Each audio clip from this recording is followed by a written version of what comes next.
Leaf stitch. இது 7வது stitch. Okay, 7th stitch leaf stitch. Okay, ஏதாவது மிஸ்டேக்ஸ் ஏதாவது உங்களுக்கு தெரியணும் அப்படின்னாக்க எனக்கு கமெண்ட் பண்ணுங்க, இல்லை பர்சனலாக மெசேஜ் பண்ணுங்கள். நிறைய பேர் ஜாயின் பண்ணணும்னு விருப்பப்படுறீங்க, பட் கமெண்ட்டில் மட்டும் மெசேஜ் பண்ணுறீங்க. ஸோ உங்களுக்கு தெரியலனாக்கா ஒரே ஒரு இன்ஃபர்மேஷன், இன்ஸ்டா ஐடியில் சந்தியா ஆரி இன்னோவேஷன்ஸ் அப்படின்னு நீங்கள் மெசேஜ் பண்ணாலே போதும். என்னோடய பர்சனல் நம்பர்ஸ்லேருந்து உங்களுக்கு எல்லா டீட்டெயில்ஸுமே ஷேர் பண்ணுவேன். நீங்கள் என்ன ஹெல்ப்னு கேட்டு வரீங்களோ அதோட டீட்டெயில்ஸ் நான் உங்களுக்கு ஷேர் பண்ணிவிடுவேன். ஸோ இப்போ லீஃப் ஸ்டிச் போட்டிருக்கோமா, இதுக்கு வந்து ஸ்ட்ரெயிட் லைன் அந்த மாதிரி எதுவும் போடக்கூடாது. இது லீஃபில், ஸோ ஒரு லீஃப் இப்படி இப்படி ஒரு லீஃப். ஓகே, இது இப்படியே போட்டால் நல்லா இல்லைல்ல. ஸோ இதில் வந்து க்ரீப்பிங் ஸ்டிச் வந்து ப்ராக்டிஸ் பண்ணலாம். இப்படி நான் ஏன் கீழே ட்ராயிங் பண்ணுங்கன்னு சொல்கிறேன்னு புரியுதா? நான் மேலே வச்சு பண்ணுறதுனால கீழே ஒரு சப்போர்ட் இல்லாதனால அது பென் வந்து வரைய முடியல. இல்லை என் பென் மிஸ்டேக்கான்னு தெரியல, நான் கையில் எழுதும்போது பர்ஃபெக்டாக இருக்குது.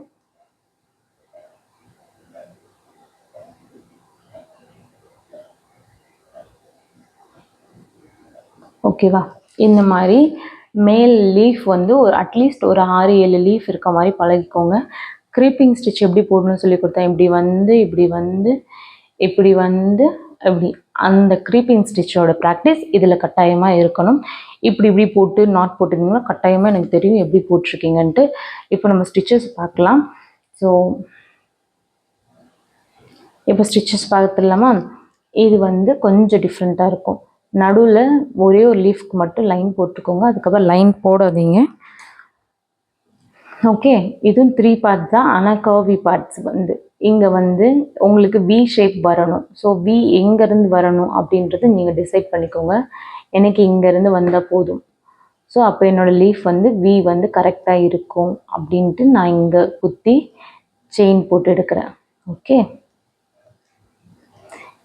மேலே குத்திட்டேன், கீழே இழுத்து இங்கே ஒரு லாக் போட்டேன். இதுக்கு பக்கத்துலேயே ஒரு குத்து குத்திட்டேன், கீழே இழுத்து ஒரு லாக் போட்டேன். இந்த பக்கம் ஒன்று, அந்த பக்கம் ஒன்று, இந்த பக்கம் ஒன்று, அந்த பக்கம் ஒன்று. இதுதான் உங்களோட ஸ்டிச்சஸாக இருக்கணும். நடுவில் வந்து அந்த லாக் வந்து அழகாக ஒரு நாட் மாதிரி ஃபார்ம் ஆகும். இது பார்க்க ரொம்ப அழகாக இருக்கும். ஸோ க்ரீப்பிங் ஸ்டிச் போட பழகணுன்னாக்கா இந்த ஸ்டிச்சை கட்டாயமாக போடணும். நான் சொன்ன மாதிரி தான் ஒரு ஸ்டிச்சை கனெக்ட் பண்ணி இன்னொரு ஸ்டிச் பேஸ் பண்ணி கட்டாயமாக இருந்தே ஆகும். இருக்கிற மாதிரி உங்களுக்கு ஸ்டிச்சஸ் தான் நான் சொல்லிக் கொடுப்பேன். 150, 200 ஸ்டிச்சஸ்லாம் சொல்லிக் கொடுக்க மாட்டேன். என்னோடது பேசிக்ஸ்ன்ட்டு இவ்வளோ ஸ்டிச்சஸ் இருக்குது, அட்வான்ஸ்னு இவ்வளோ ஸ்டிச்சஸ் இருக்குது. அது என்னென்ன ஸ்டிச்சஸ் எத்தனை ஸ்டிச்சஸ்ன்ட்டு உங்களுக்கு தெரிஞ்சுக்கணுனாக்கா எனக்கு மெசேஜ் பண்ணுங்கள், நான் உங்களுக்கு சொல்கிறேன். பிகாஸ் 150 ஸ்டிச்சஸ்ஸு 200 ஸ்டிச்சஸ்ஸு எதுக்கு அவ்வளோ ஸ்டிச்சஸ்? கடைசியில் நீங்கள் என்ன போட போகிறீங்க? அந்த பீட் ஒர்க்கு செயின் ஸ்டிச்சஸ் தான் போட போகிறீங்க. அண்ட் 15 டேஸ் கிளாஸ் 20 டேஸ் கிளாஸ்ன்னு சொல்லி போய் ஏமாறாதீங்க. நீங்கள் அதே மாதிரி என்கிட்டையும் கற்றுக்கோங்க. என்கிட்ட தான் நான் கரெக்டாக சொல்லித்தரணும்னு சொல்ல மாட்டேன். உங்களுக்கு எங்கே கற்றுக்கணுமோ கற்றுக்கோங்க. நீங்கள் ஃபஸ்ட்டு யோசிங்க, அது நமக்கான இடமா, 15 நாள் நம்ம கற்றுக்கோமான்ட்டு.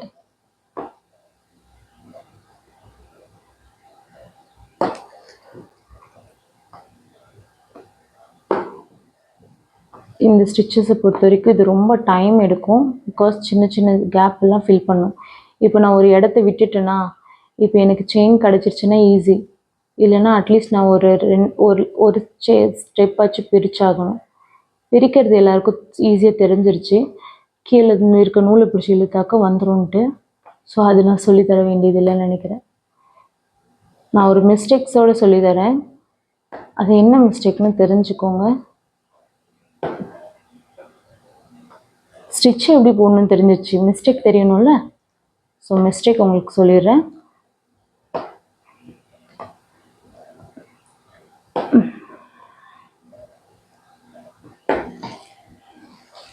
எல்லாமே பாதி பாதியில் ஸ்டாப் பண்ணுறேன்னு நினைக்க வேண்டாம். பிகாஸ் அப்படி ஸ்டாப் பண்ணால் தான் நீங்கள் மற்றது கண்டினியூ நீங்கள் பண்ணுவீங்க. இங்கே மேலே இருக்க இந்த 3 ஸ்டெப் மட்டும் பர்ஃபெக்டாக இருக்குது. கரெக்ட் தானே? உங்களுக்கு பார்க்கும்போது தெரியும், இங்கே ரொம்ப கேப் இருக்குது, இங்கே கேப் இல்லை, அதுக்கப்புறம் கேப் வந்திருக்கு. இது தப்பு. ஏன் நான் உங்களுக்கு எக்ஸ்பிளைன் பண்ணுறேன். இந்த லீஃப் ஸ்டிச்சை பொறுத்த வரைக்கும் கண்டினியூவாக போடும்போது அது வந்து கொஞ்சம் தடுமாற்றத்தை ஏற்படுத்தும். இப்போ இங்கே போட்டிங்களா, திருப்பி செயின் ஸ்டிச் போட்டுட்டு இங்கே போடுறீங்க, இங்கே வந்து லாக் போட்டுட்டு இங்கே செயின் ஸ்டிச் போடுறீங்களா, மேலே திருப்பி கரெக்டாக இதுக்கு பக்கத்துலேயே குத்த ட்ரை பண்ணுங்கள். கொஞ்சம் கூட கேப் விடாதீங்க. கேப் விட்டிங்கன்னா அசிங்கமாக இருக்குது இந்த மாதிரி. ஸோ இந்த மாதிரி பண்ணக்கூடாது. இது ஃபுல்லாக கம்ப்ளீட் பண்ணி இங்கே வரைக்கும் கொண்டு வந்து விட்டுறணும். இப்படி பண்ணால் மட்டும்தான் பர்ஃபெக்டாக இருக்கும். ஸோ அது எப்படி பண்ணணுன்ட்டு நான் உங்களுக்கு சொல்கிறேன். இப்படி பண்ணக்கூடாது. ஓகே, இந்த லீஃப் நான் உங்களுக்கு போட்டு கட்டிடுறேன். நடுவில் நான் எந்த விதமான லைனும் போடல. நானாகவே ஒரு லைன் எடுத்து ஸ்டிச்சஸ் போட ஆரம்பிக்கிறேன்.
இப்போது இந்த லீஃபை எப்படி போடணுன்ட்டு நான் உங்களுக்கு சொல்லி காட்டுறேன். நடுவில் எந்த விதமான லைனும் போடல. இந்த லீஃப் போடும்போதே உங்களுக்கு நிறைய டிப்ஸ் அண்ட் ட்ரிக்ஸ் நான் சொல்கிறேன். என்ன டிப்ஸ், என்ன ட்ரிக்ஸ், இல்லை என்ன அப்டேட்ஸ் நான் உங்களுக்கு சொல்கிறேன். இஃப் உங்களுக்கு போரிங்காக இல்லாமல் இருக்கும், அதனால் மட்டும்தான். இப்போ வந்து நீடல் அழகாக ஹேண்டில் பண்ண பழகிட்டீங்க. பட் இந்த மாதிரி தான் நீடலை பழகி ஆகணுமா, இது ஒரு மாதிரி வேர்வையில் வழுக்குது, எனக்கு கை ரொம்ப வேர்க்கும், இல்லை நான் லெஃப்ட் ஹேண்ட் யூஸ் பண்ணுறேன், அதாவது லெஃப்ட் ஹேண்ட் தான் என்னோடது, அதனால் அதில் ஸ்டிச்சஸ் ஒழுங்காக வரமாட்டேங்குது அப்படின்னு நீங்கள் யோசிப்பீங்க. நான் இதில் ஏன் பழக்கப்படுத்தினேன்னா, திடீர்னு உங்களோட ஊசி வந்து முகம் உடஞ்சிரும். அப்படி உடையும் போது ஐயோ உடஞ்சிருச்சே அப்படின்னு ஃபீல் பண்ணி இப்போ த்ரெட் ஃபிட் பண்ணணும், அது காய வைக்கணும் அப்படின்ற மாதிரி எந்த ஒரு கன்ஃபியூஷனும் இருக்கக்கூடாது. நீங்கள் எதுவாக இருந்தாலும் பர்ஃபெக்டாக பழகி இருக்கணும்.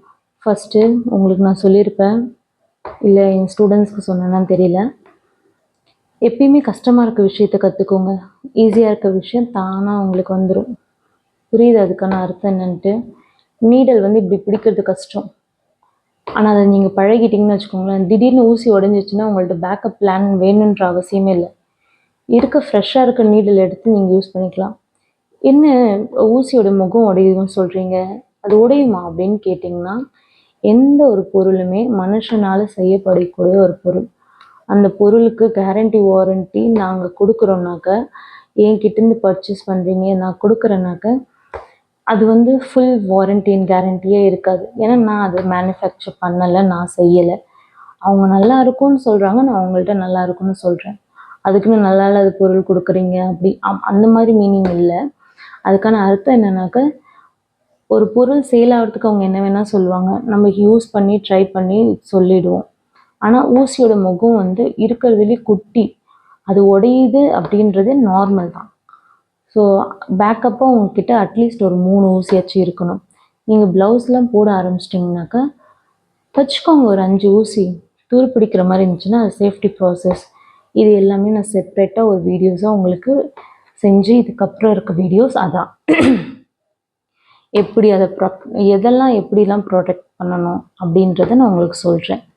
அதாவது த்ரெட் எப்படி ப்ரொடெக்ட் பண்ணி வைக்கணும், ஸ்டாண்டு, ஃப்ரேமு எல்லாமே அது சொல்கிறேனாக்கா உங்களுக்கு ஈஸியாக இருக்கும். புரிஞ்சிக்க கொள்ள அப்படின்றதுக்காக, வேறு ஒன்றும் இல்லை. ஸோ இதுக்கப்புறம் ஏதாவது அப்டேட்ஸ், என்ன அப்டேட் வேணுன்றது நீங்கள் சொல்லுங்கள். நான் அதுக்கப்புறம் உங்களுக்கு ஸ்டிச்சஸோட டீட்டெயில்ஸ் வந்து உங்களுக்கு ஷேர் பண்ணுறேன் பர்சனலாக. இப்போது நான் இந்த ஒரு லீஃப் மட்டும்தான் போட்டிருக்கேன், ஓகேவா? இந்த லீஃப் மட்டும் நான் போட்டிருக்கிறதுனால நான் இதை சுற்றி செயின் ஸ்டிச் கட்டாயமாக போட்டு தான் ஆகணும். நீங்கள் என்ன பண்ணணும், க்ரீப்பிங் ஸ்டிச்சு பழகணும். இதை கொடி சுற்றி போட்டு வந்து தான் ஆகணும். நான் இப்படி போட்டேன்னா எடுத்தோடனே இப்படி திருப்ப மாட்டேன். இப்படி போட்டுட்டு இன்னொரு செயின் போடணும், ஓகேவா? போட்டேன்னா முடிஞ்ச அளவுக்கு உங்களால் முடியும். ஸோ முடிஞ்ச அளவுக்கு குட்டியாக ஒரு செயினாக போடுங்க. நெருவ செயினாக போடணும். அப்படி போடுறதுனால அது ஃபுல் கம்ப்ளீட் லுக் கிடைக்கும் அண்ட் பர்ஃபெக்ஷன் இருக்கும். செயின் ஸ்டிச் ஏன் இவ்வளோ முக்கியம்னு நான் சொன்னேன் அப்படின்றவங்களுக்கு புரியும். இப்போ கிரிப்பிங் ஸ்டிச்சில் எப்படி போடுவோம், இப்படி போட்டுட்டு அப்படியே எடுத்து இப்படி திருப்ப மாட்டோம். அது எவ்வளோ அசிங்கமாக இருக்குது பார்த்தீங்களா? இப்படி போட்டுட்டு ஒரு செயின் எக்ஸ்டெண்டாக போட்டேன்னா ஒரு செயின் எக்ஸ்ட்ராவாக க்ராஸாக இந்த பக்கம் ஒரு குத்திட்டு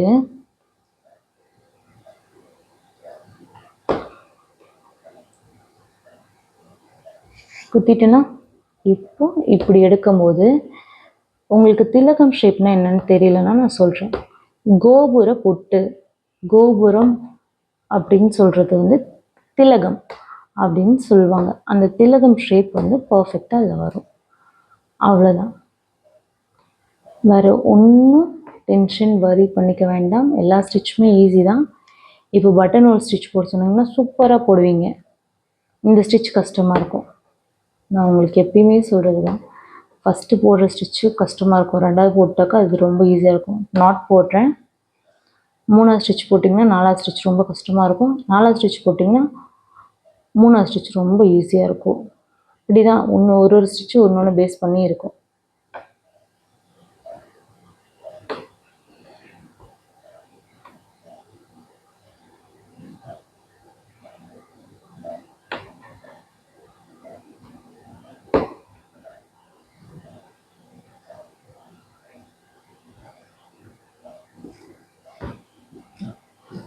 லீஃப் ஸ்டிச் போட்டாச்சு.